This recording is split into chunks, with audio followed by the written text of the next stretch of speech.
Hello everyone, कैसे हैं आप सभी। तो जैसे कि आपको पता है कि हमारी क्लास 7th की हिस्ट्री चल रही है, उसका हम चैप्टर नंबर 6 कंटिन्यू कर रहे हैं। इसका आपका पार्ट 1 हो चुका है और आज जो मैं आपको करा रही हूँ वो है आपका पार्ट 2। आपके चैप्टर का नाम है devotional path to the divine और आज इसके सेकंड पार्ट में हम समझेंगे new religious developments in the north India, जिसमें आप संत कबीर के बारे में पढ़ेंगे, आप गुरु नानक देव जी के बारे में समझेंगे, आप मीराबाई के बारे में, इन सब के बारे में किस तरीके से भक्ति की शुरुआत हुई थी, किस तरीके से इनका दौर आया था, ये सारा कुछ आप इस पार्ट में समझेंगे। और इस यहाँ से कौन कौन से इंपॉर्टेंट क्वेश्चंस आपके बनते हैं ये भी मैं आपको बताऊंगी, जो कि आपके एग्जाम के पॉइंट ऑफ व्यू से काफ़ी इंपॉर्टेंट होने वाले हैं। ठीक है, आपको पार्ट 1 का लिंक डिस्क्रिप्शन में मिल जाएगा, वहाँ से आप पार्ट 1 देख सकते हैं और ये आपका पार्ट 2 है। और एक चीज़ मैं और आपको बता देती हूँ, मैं सीटेट के एग्ज़ाम की दिसंबर की आपकी प्रिपरेशन करा रही हूँ। पेपर 2 मैं आपको करा रही हूँ, जो है आपका सोशल साइंस। ठीक है, तो अगर आप सोशल साइंस की प्रिपरेशन कर रहे हैं और सीटेट का एग्जाम क्लियर करना चाहते हैं तो आप हमारे साथ जुड़ सकते हैं।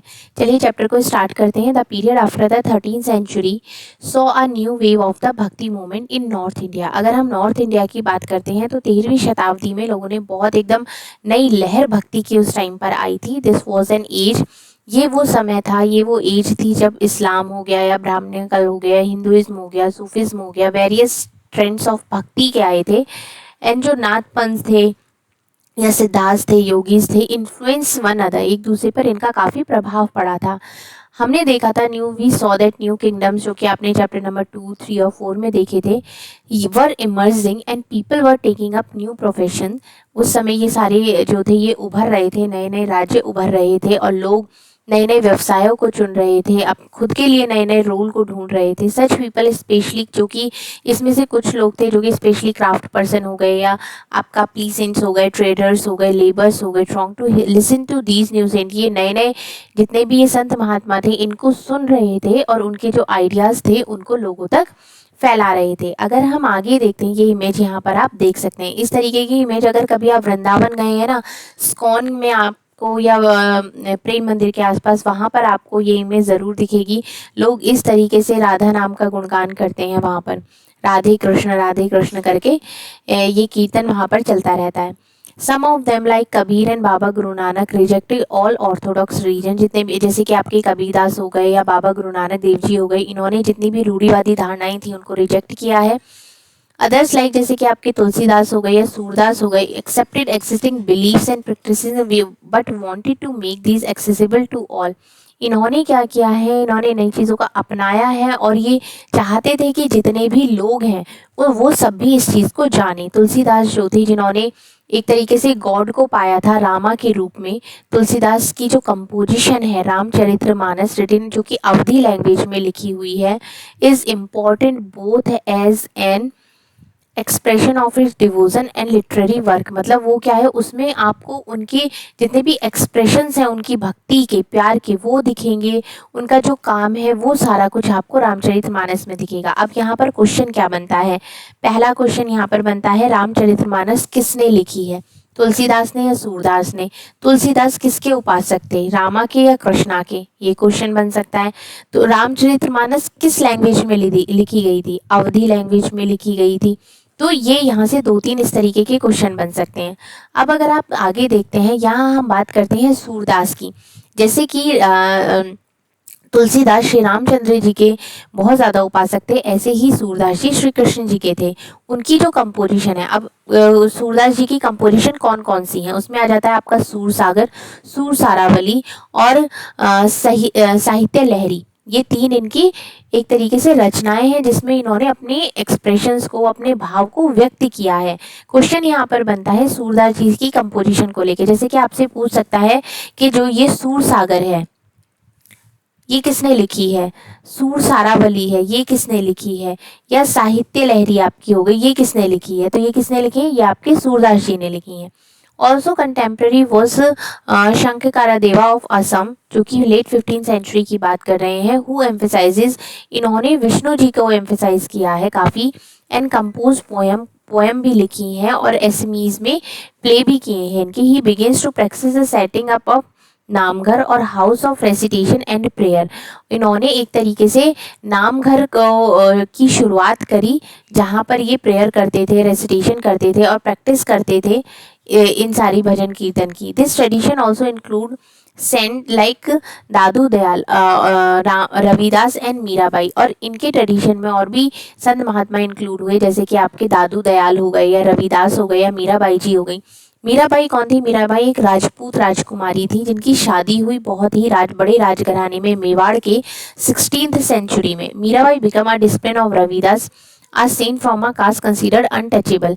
ये क्या थी? मीराबाई रविदास जी को फॉलो करते हैं। अनटचेबल जो अस्पृश्यता वाली जो एक तरीके से जो कास्ट होती है उसका। She was devoted to Krishna, वो कृष्ण जी के लिए काफ़ी डिवोटी थी। कंपोज्ड इन्यूमेरेबल भजन, इन्होंने बहुत सारे भजन लिखे हैं इनकी अपनी भक्ति को लेकर, जिसमें उन्होंने अपने एक्सप्रेशंस को एक्सप्रेस किया है। उनके जो सॉन्ग्स थे वो एक तरीके से ओपनली चैलेंज था अपर कास्ट के लिए, और वो काफ़ी पॉपुलर हुए राजस्थान में और गुजरात में।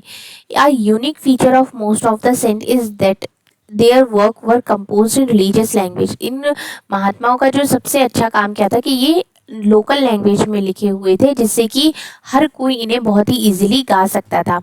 They became immensely popular and were handed down orally generation to generation। इनके जो भजन थे वो बहुत पॉपुलर हुए और ओरली मतलब पीढ़ी दर पीढ़ी वो लोग उनको गाने लगे। Usually the poorest most deprived communities and women transmitted these songs. जितने भी ये गरीब लोग हो गए या कम्युनिटीज हो गई या वुमेन हो गई, ये सब इनके गानों को गाने लगी और उसमें अपना ओन एक्सपीरियंस भी वो ऐड करने लगे। Thus the song as we have them today are as much a creation of saint as a generation of people who sang them. अगर हम बात करते हैं तो इस तरीके से ये इनका जो हुआ था, वी हैव देम टुडे, आज की डेट में जो हम सुनते हैं ये उसी टाइम के संत महात्माओं की क्रिएशंस हैं, जो कि पीढ़ी दर पीढ़ी लोग गाते हुए ये ट्रांसफर हुई है। They have become a part of a living popular culture. आज की ये क्या है? ये एक पार्ट है लिविंग पॉपुलर कल्चर का। ये इन्होंने मीराबाई जी की कंपोजिशन है, ये आप यहाँ पर पढ़ सकते हैं। अगर हम आगे देखते हैं a closer look, Kabirdas ji के बारे में यहाँ पर हम जानेंगे। Kabir who probably lived in the 15-16 century, 15 और 16वीं शताब्दी के बीच की अगर हम बात करते हैं तो one of the most influential saint, उस टाइम पे काफ़ी प्रभावशाली संत थे। He brought up in a family of Muslim, ये मुस्लिम फैमिली में इनका जन्म हुआ था, एक बुनकर के यहाँ पे, जो कि बनारस में या उसके आसपास की जगह पर है। We have little reliable information about his life, इनकी लाइफ के बारे में काफ़ी ही कम इन्फॉर्मेशन मिली है। We get to know on in ideas of vast collection of verses called six and pad, जो इनके पद मिले हैं, कंपोज करे हैं, जो सिक्स मिली हैं उसमें इनके बारे में जो बातें हुई हैं वो उसी से ही इनका कलेक्शन पता चला है। By him and sung by wandering bhajan singers, कुछ जो इनके भजन हो गए या गाए जाते थे। अब हमें जो कबीरदास जी के विचार मिले हैं, वो जो उनकी रचनाएं मिली हैं, वो उनके सिख हो गए या पदों में उनका कलेक्शन है। अब उसमें क्या है, ये कंपोज तो इनके द्वारा लिए गए हैं, लेकिन जो गाए जाते थे वो घुमंतु वो संत जो होते थे, उनके जो इधर से उधर जाते रहते थे, वो इनकी रचनाओं को गाते रहते थे। अब इनका जो कलेक्शन है वो प्रिजर्व भी रखा गया है, मतलब गुरु ग्रंथ साहिब में या पंचवानी या बीजक में इनका कलेक्शन आपको मिल जाएगा। ये इन्होंने यहाँ पर ये कंपोजिशन है कबीरदास जी की, ये आप पढ़ सकते हैं। Kabir teaching were based on a complete indeed vehement rejection of the major religious traditions. इन्होंने एक तरीके से जो इनकी शिक्षाएं हैं उन्होंने इसमें अच्छा खासा रिजेक्शन मिलता है जो रिलीजियस ट्रेडिशन है उसके लिए। Openly ridicule all form of external worship, एक तरीके से इन्होंने जितनी भी एक्सटर्नल वर्शिप होती है, जैसे कि हिंदुइज्म में हो गई या इस्लाम में हो गई, इनको एक तरीके से नकारा है। Pre immense the practising classes and caste system को भी इन्होंने काफ़ी ये एक तरीके से अलग किया है। द लैंग्वेज ऑफ इस पोइट्री, इनकी जो पोइट्री की लैंग्वेज है was a form of spoken Hindi, वो हिंदी लैंग्वेज में है जो कि हर किसी लोग के द्वारा आसानी से बोली और समझी जा सकती है। He also sometime used cryptic language, कभी कभी उन्होंने बहुत ही रहस्यवादी लैंग्वेज के बारे में भी लिखा है अपनी रचनाओं को, जो कि काफ़ी डिफ़िकल्ट है उसको फॉलो करना। Kabir believed in a formless supreme God and preached that the only path of salvation was through भक्ति और डिवोशन। ये क्या करते थे, ये सिर्फ एक ही गॉड में विश्वास रखते थे और इनका मानना था कि अगर आपको मोक्ष की प्राप्ति करनी है, आपको भगवान की प्राप्ति करनी है, तो उसका सिर्फ एक ही रास्ता है, आपकी भक्ति और devotion. Kabir draw his followers from among, और उनके इसी विचार के बाद ही उनके जितने भी फॉलोअर्स थे उसमें आपके हिंदू भी इंक्लूड थे और मुस्लिम भी इंक्लूड थे। ठीक है, ये हमने जाना था कबीरदास जी के बारे में। अब जो हम समझेंगे वो है आपके Guru Nanak Dev ji. A closer look Baba Guru Nanak, we know more about Baba Guru Nanak. हम कबीरदास से ज़्यादा जानकारी हमें गुरु नानक देव जी के बारे में मिलती है, जिनका जन्म है 1469 टू 1533। बॉर्न एट तलवंडी, इनका तलवंडी में जन्म हुआ था। ननकाना साहिब जो कि अभी पाकिस्तान में he travel widely before establishing a centre at Kartarpur. Kartarpur में सेंटर को एस्टैब्लिश करने से पहले उन्होंने काफ़ी यात्राएं करी थी। A regular worship that consisted of the singing of his own hymns was established there for his followers. उनके फॉलोअर्स के द्वारा उनकी जितनी भी हाइम्स हैं वो स्टैब्लिश करी गई, रेगुलर वर्शिप तरीके से हुई और वो उनकी हाइम्स को खुद से गाते भी थे। Irrespective of their former creed, caste and gender, followers ate together in the common kitchen. उनकी जो यहाँ पर क्या कौन किस कास्ट का है, क्या क्रीड है, क्या जेंडर है, इन सब से परे एक ही कॉमन किचन थी जिसमें उनका खाना बनता था और वो सही वहीं पर सब लोग खाते थे, जिसको क्या कहते थे, लंगर कहते थे। द स्प्रेड स्पेस दस created by Baba Guru Nanak was known as Dharmsal, और बाद में उसी स्पेस को क्या नाम दिया गया, धर्मसाल, जो कि आज की डेट में जिसको हम गुरुद्वारा कहते हैं। अब अगर हम आगे देखते हैं, बिफोर हिज डेथ 1539, उनकी डेथ से पहले गुरु नानक जी ने अपने एक फॉलोअर को अपना उत्तराधिकारी चुना जिनका नाम लहना था, लेकिन बाद में उनको गुरु अंगद के नाम से जाना गया। अगर हम बात करते हैं, ये गुरु नानक जी के खुद के एक पार्ट थे। Guru Angad compiled the composition of Baba Guru Nanak to which he added his own in new script. उन्होंने क्या करा, गुरु नानक जी की जितनी भी कंपोजिशन में उन्होंने अपनी भी स्क्रिप्ट्स को ऐड किया, जिसको गुरुमुखी कहा गया।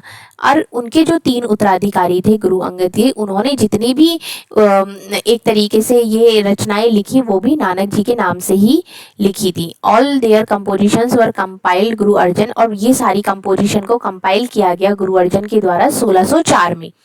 अब अगर हम आगे देखते हैं, to this complication we added the writing of other figures, जैसे कि शेख फरीद हो गया या संत कबीर हो गया, भगत नामदेव हो गया या गुरु तेग बहादुर हो गया, इन सब ने भी उसमें एड उनकी भी रचनाएं हुई हैं। इन 1706 this complication was authenticated by Guru Tegh Bahadur, उनके बेटे और उनके उत्तराधिकारी के द्वारा इसको कंपाइल किया गया। Guru Gobind Singh is now known as Guru Granth Sahib, जिसकी डेट में आज को इसको क्या कहा गया है, गुरु ग्रंथ साहिब एक तरीके से है, जो कि रचना है सिखों की बहुत ही होली बुक मानी जाती है। The number of Guru Nanak followers increase through the 16th century under his successor. अगर हम बात करते हैं तो 16वीं शताब्दी के में जो इनके जो फॉलोअर्स थे वो काफ़ी ज़्यादा बढ़ गए। They belong to a number a caste but trader, agriculturist, artisans and craft person predominated. मतलब ये क्या थे, ये बिलोंग करते थे अलग अलग, जैसे कि अलग अलग कास्ट के हो गए, या ट्रेडर हो गए, व्यापारी हो गए, खेती करने वाले हो गए, ये सारे लोग इनमें आते थे। They this may have something to do with Baba Guru Nanak insistence, मतलब वो भी जैसे कि होता है ना कि हम किसी गुरु को मानते हैं, उसके लिए हम कुछ करना चाहते हैं। तो this followers must be house holder, जितने भी फॉलोअर्स थे उनके अपना घर था, परिवार था। And should adopt productive and useful occupation, और हर किसी ने एक अपना व्यवसाय चुना हुआ था। They were also expected to contribute, expect किया जाता था कि ये जो जनरल फंड है कम्युनिटी का, जितने भी फॉलोअर्स का, उसमें वो कंट्रीब्यूट करते थे।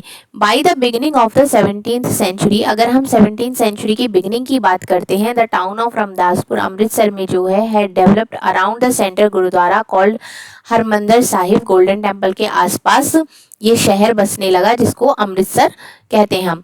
It was virtually self govern and modern historians after early 17th century.